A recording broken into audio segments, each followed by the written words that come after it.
Es jūtos ļoti labi, fiziski, un nejūtās baigais tās nogurums, bet jā, bija mazliet jāaprod ar apstākļiem, kad agri cēlos, un mazākās špūras, varbūt lielākās nesagādāja problēmas, bet ko līdz aizgāja tādā mazākā tīklumā, tad bija tā smagāk.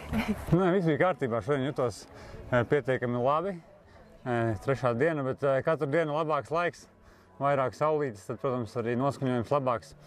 Un šī distance bija tāda savādāk kā citas, te vairāk tiešām jāslēpa, un šobrīd esmu ļoti labā formā, tāpēc man tā kā tās grūtības nesagādāja tā īsti fiziski, bet katru dienu īstenībā jutos arvien labāk. Ļoti labi. Man ļoti labi slīdēja, viss bija tiešām līmenī. Jā, paldies servisam, paldies arī meitenēm, kad apgādāja Signa ar inventāru, jo tas bija tāds ārpus plāna.